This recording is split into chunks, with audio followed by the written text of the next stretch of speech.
Les hacía referencia, ¿verdad? Respecto al hecho de cómo se entendía como este cuadro dinámico a través del cual tratábamos de entender cuáles son las relaciones opuestas o cuál es el entrecruzamiento existente dentro de los juicios que actualmente estamos viendo y actualmente estamos conociendo. Entonces hacíamos referencia, ¿verdad? Dentro de esta misma dinámica, que los juicios opuestos pueden ser los contradictorios, los contrarios, los subcontrarios y los subalternos.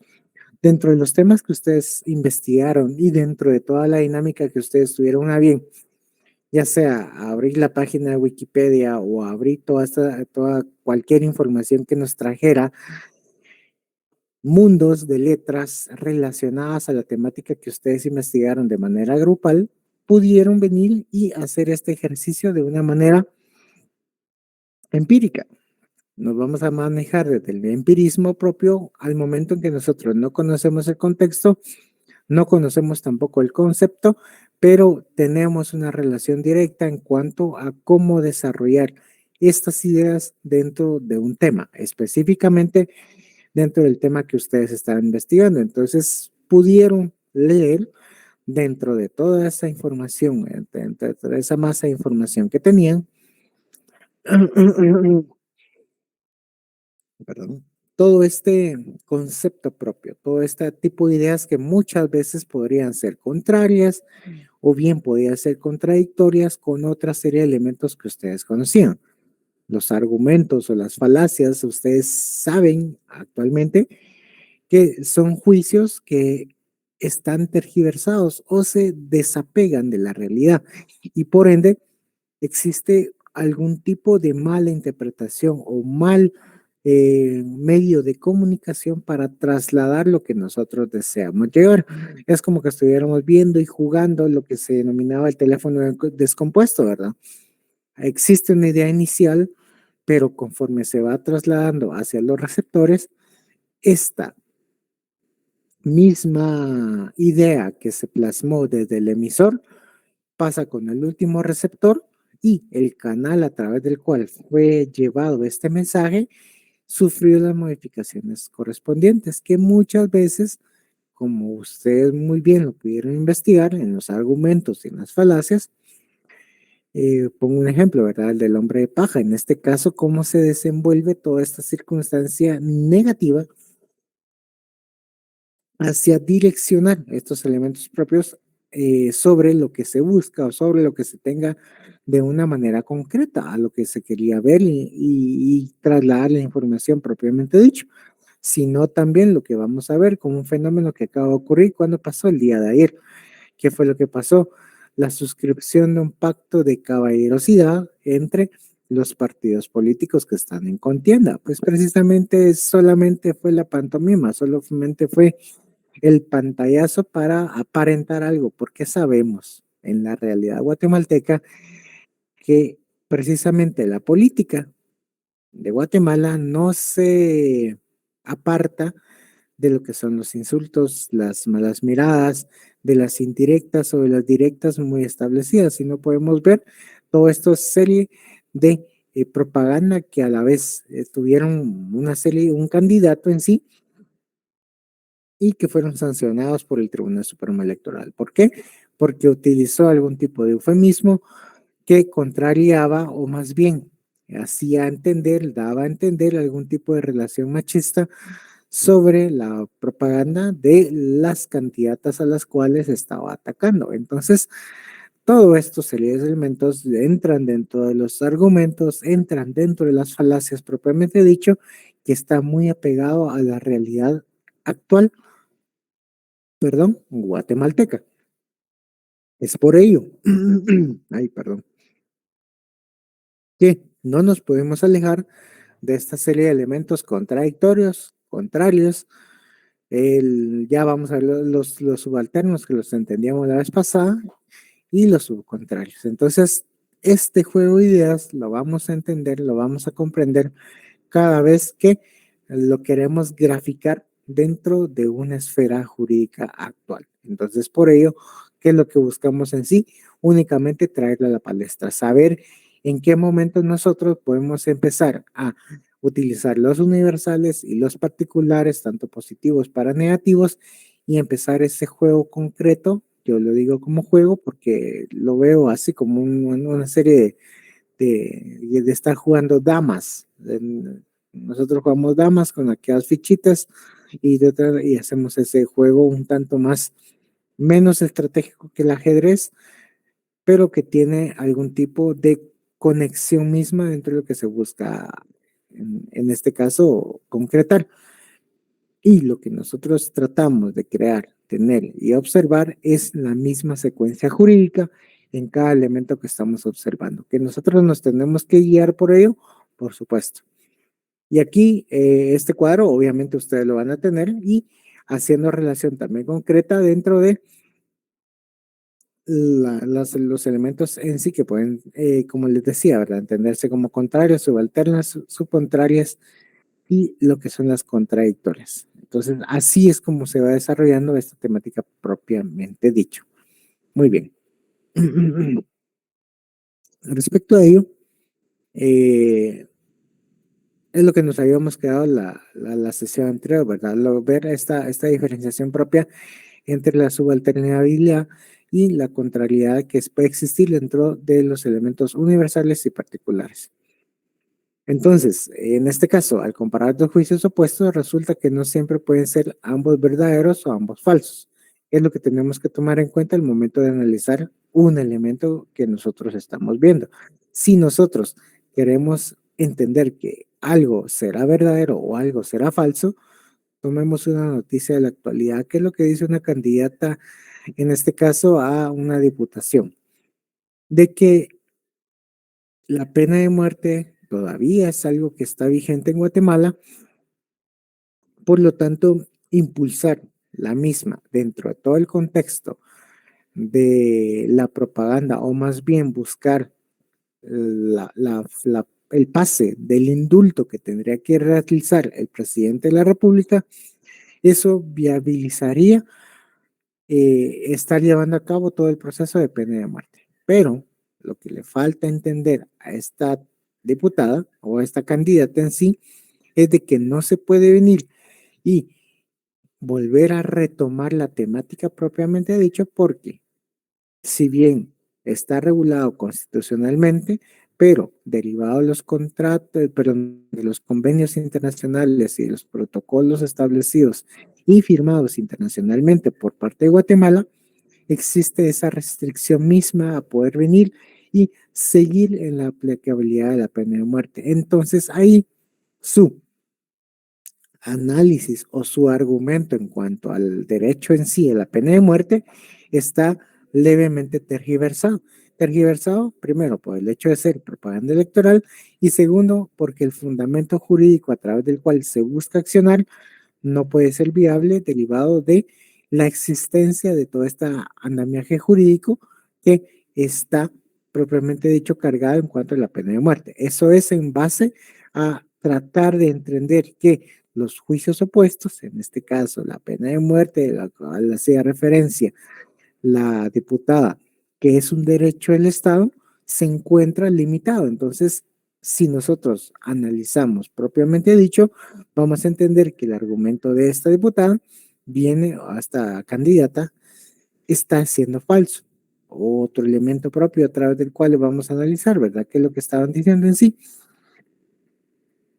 Que los ejes a través de los cuales, esto lo está diciendo otro candidato postulado a presidenciable, ¿verdad?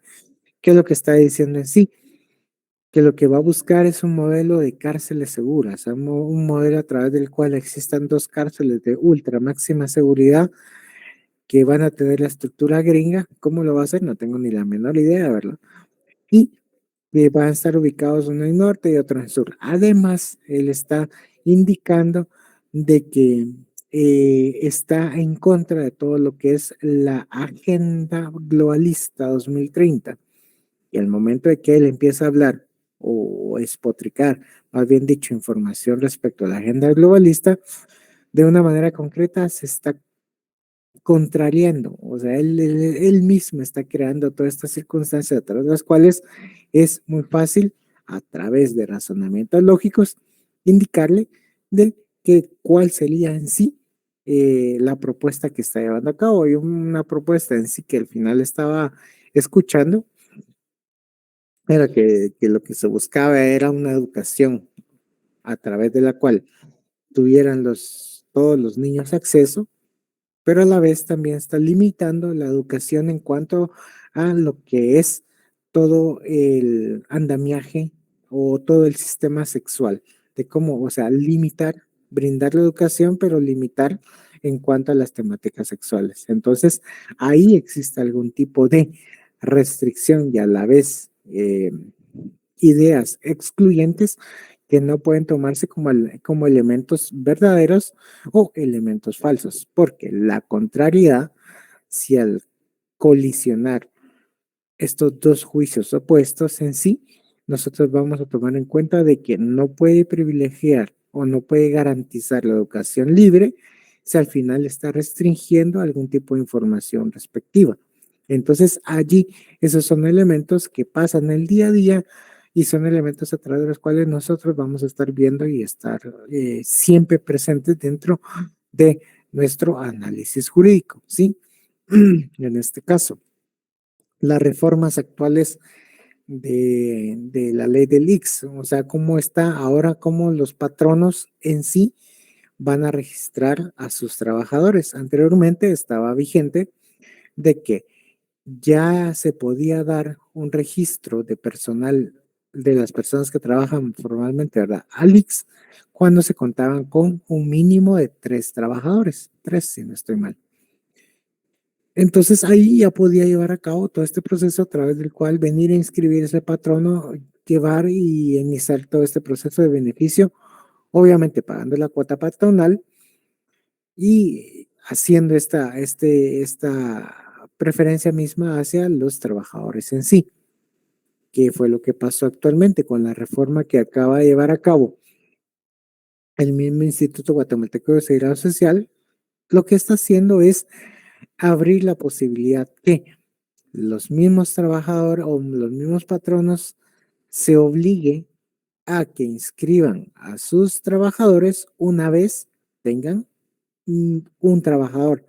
Ya está obligado el patrono a presentar lo que se denomina como planilla del IVA, del IX.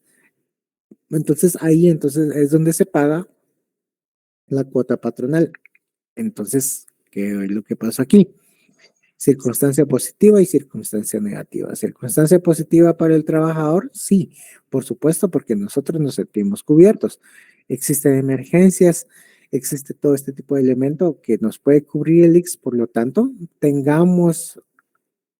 hayamos tenido o no una mala experiencia en el IX, pues independientemente de lo que haya pasado ahí, es el elemento de seguridad que nos están brindando, porque existen enfermedades catastróficas, ¿verdad? Que o sea, al final estaban previo a que uno empezara a cotizar el IX, entonces después de un estudio correspondiente, el IX sí absorbe este tipo de relación directa que hace y que busca en beneficio del trabajador en sí. Pero si nosotros tenemos algún tipo de enfermedad catastrófica que fue únicamente, digamos, un cáncer, ¿verdad? Que lo tiene posterior a que esté siendo inscrito, entonces el IX obviamente no lo va a cubrir. ¿Por qué? Porque no cumple con las cuotas preestablecidas. Muy bien. Entonces, las ventajas correspondientes significan que que el trabajador va a tener protección no solamente para él, sino también para su menor hijo. Posteriormente a ello, ahora miramos la contraparte, pues el patrono está obligado a tributar, utilizo la palabra de tributo, hasta el pago en sí de lo que se hace la cuota patronal respecto al IX. Si ustedes son patronos, tengan presente de que si están formalmente constituidos, pues ustedes están obligados a presentar ahora una planilla en la cual van a inscribir a sus trabajadores y tienen que cumplir con la cuota correspondiente. Entonces, es así como se va a ver desde cualquier punto de vista el elemento positivo y el elemento negativo, que a su vez derivada de la información o la argumentación que me proporcionen, lo voy a tomar como un juicio verdadero o como un juicio falso. Todo va a depender del contexto mismo, de la circunstancia en la cual me estén verificando. Como les decía, ustedes van a estar en posición muchas veces de defensa y muchas veces de acusación para todo. Entonces, ahí ustedes tienen que tomar la decisión respecto a cómo tienen que actuar.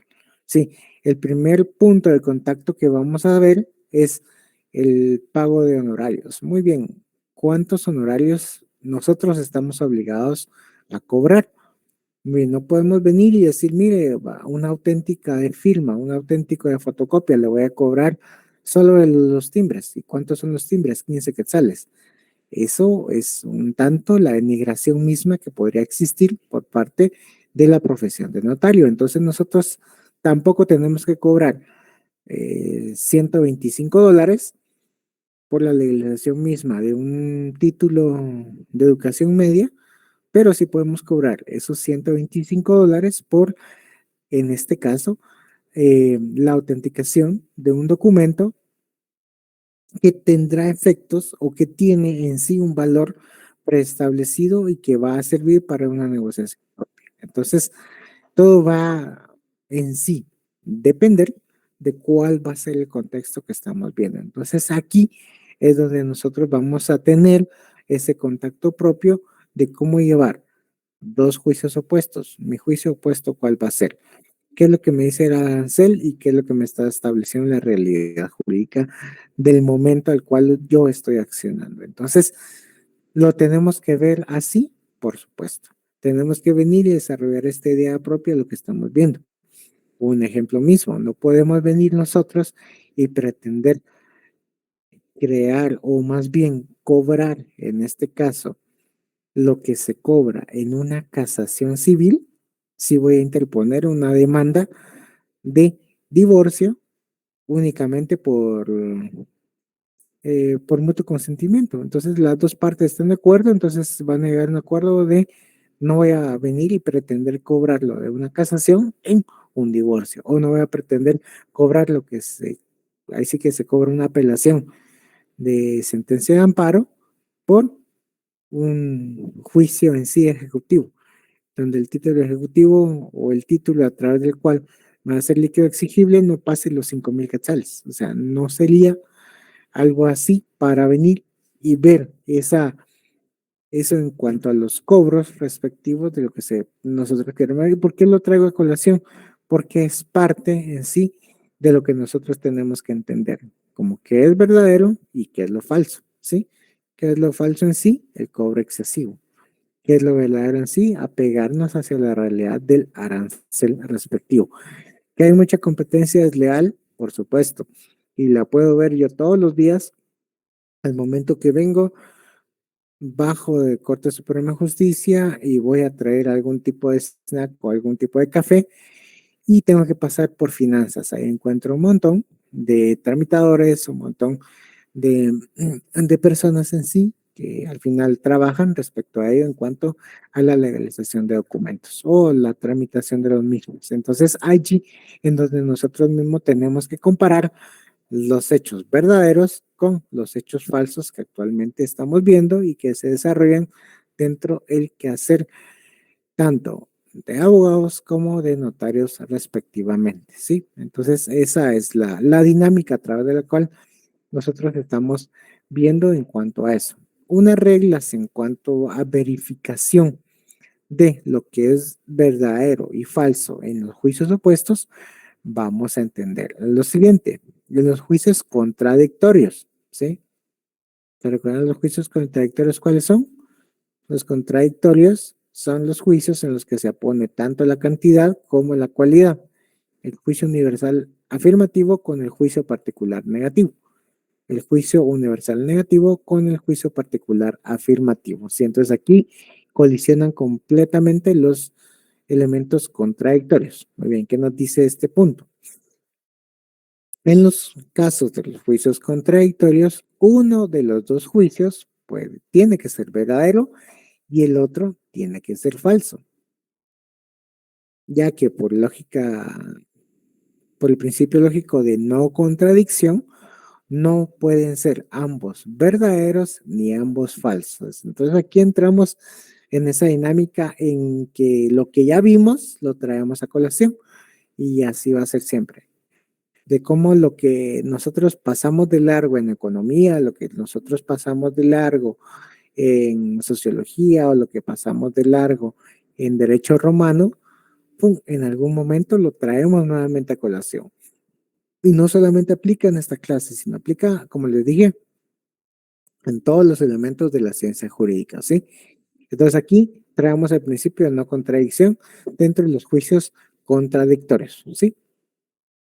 En el caso de los juicios contrarios, los dos juicios pueden ser ambos falsos o uno verdadero y el otro falso, pero no ambos verdaderos, porque si fueran verdaderos, entonces en este caso el, el juicio universal afirmativo entonces sería verdadero el juicio particular afirmativo por aplicación del principio de la verdad del universal se deduce la verdad del particular. Este es un principio que en sí se mira en el derecho mercantil, ¿sí? Les voy a decir, se lo repito nuevamente, el principio de la verdad del universal se deduce la verdad de la particular. ¿Y qué pasa en este sentido propiamente dicho?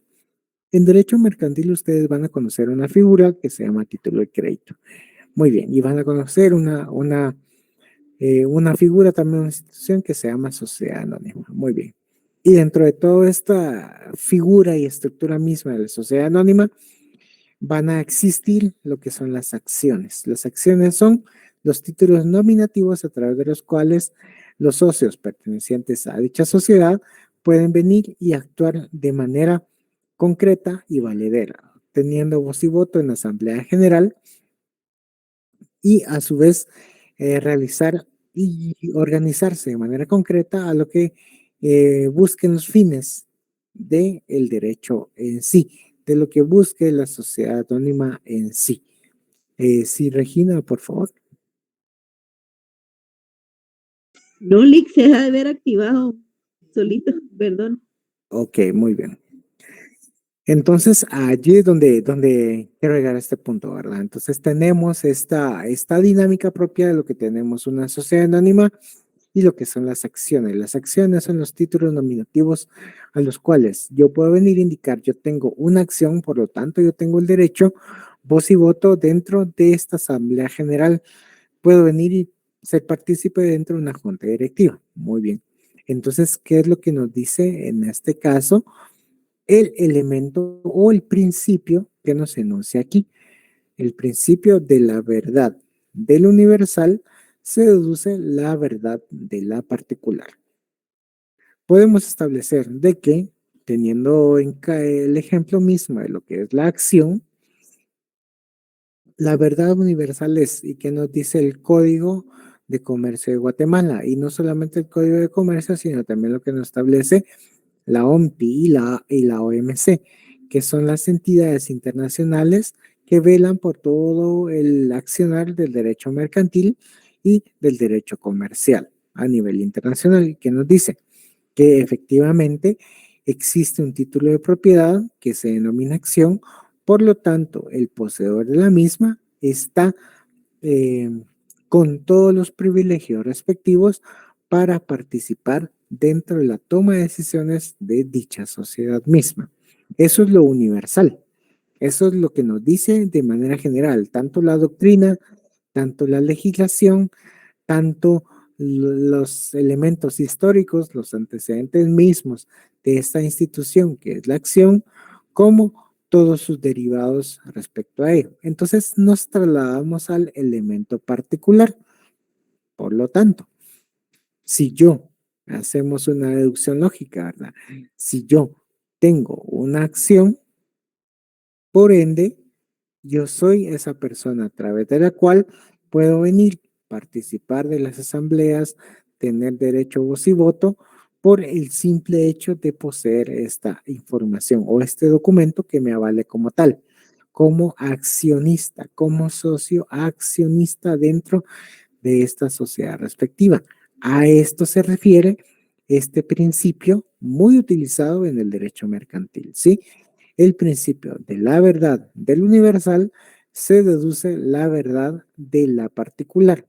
Esto es un principio, como les decía, del derecho mercantil amplio de conocimiento, amplio de aplicabilidad misma, porque de eso se trata el derecho comercial, de tratar de venir y llevar ese teje y maneje de la información dinámica mercantil que nos va a servir para comercializar todo tipo de bienes y servicios que están sujetos a este lícito comercio que se está estableciendo entre entidades, entre personas, tanto individuales como jurídicas. Entonces allí es donde nace este principio. ¿Y cómo lo llamo y cómo lo trasladamos a este juicio contrario?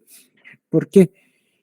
Porque nos dice en norma general, o sea, en su contexto general, que nos dice y nos está estableciendo que estos juicios que terminan conjugándose, los dos juicios pueden ser ambos falsos, o uno verdadero y el otro falso, pero no pueden ser ambos verdaderos, porque si fueran verdaderos el universal y tanto el universal como el particular fueran afirmativos, nace este tipo de principio que les decía del derecho mercantil.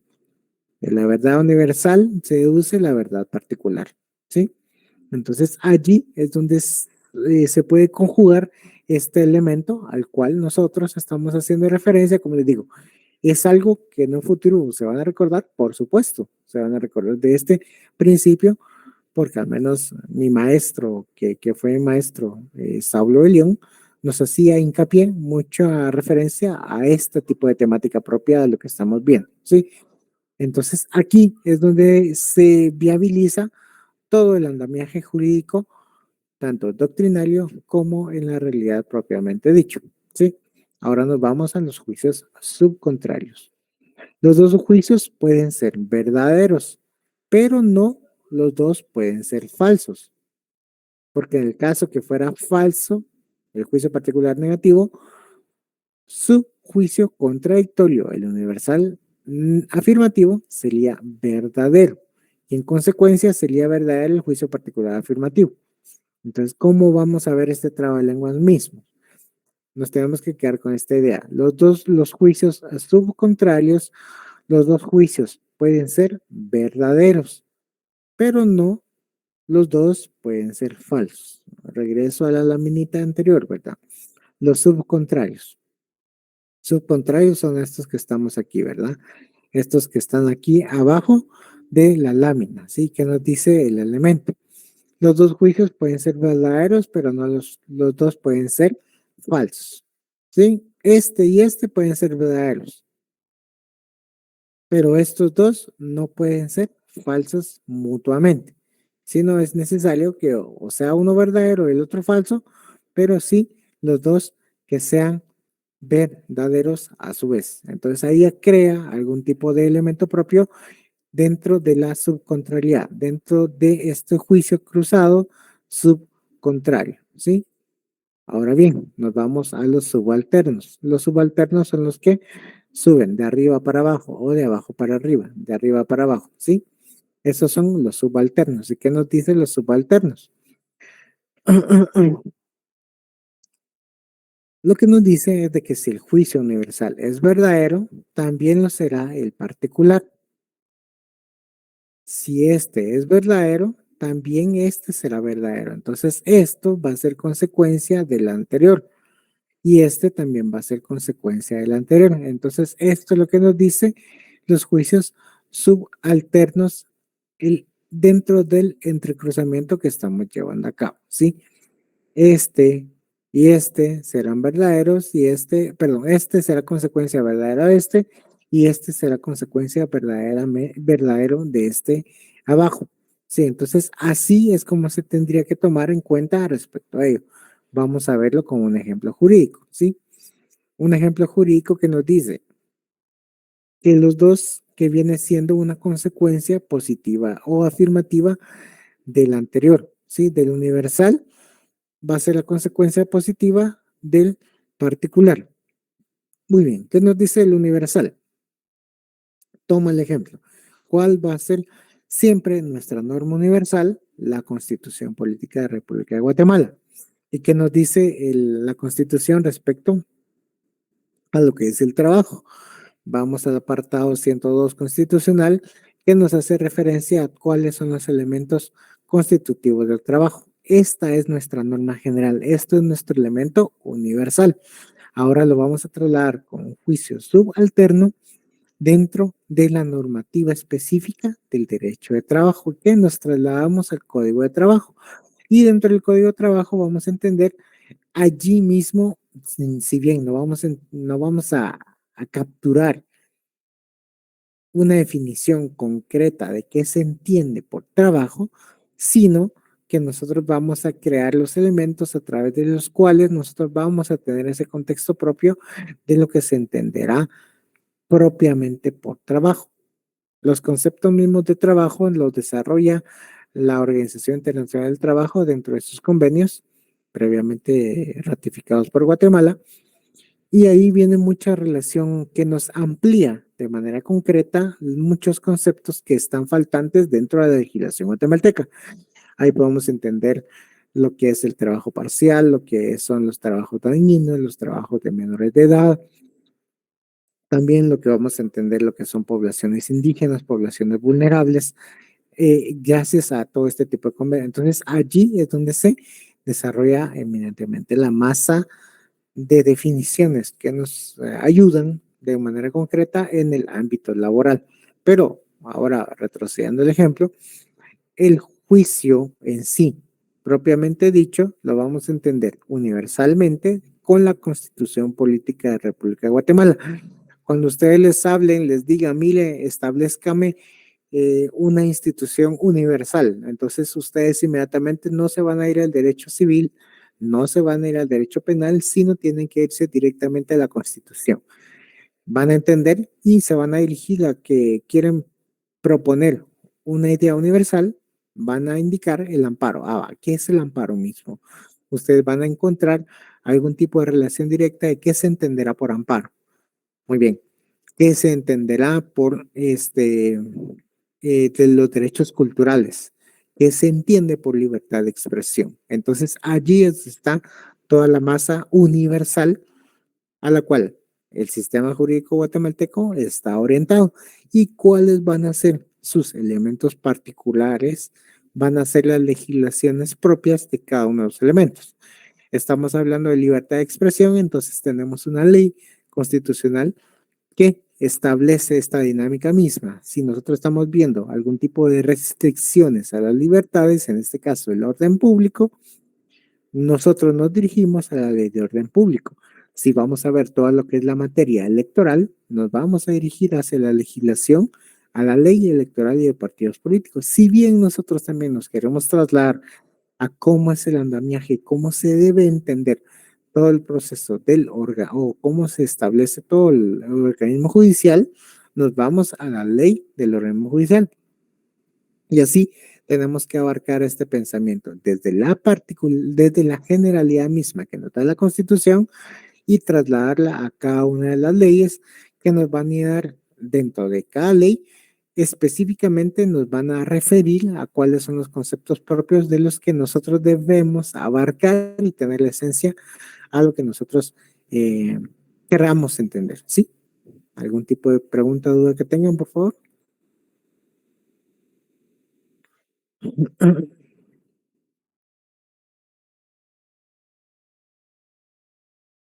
¿No?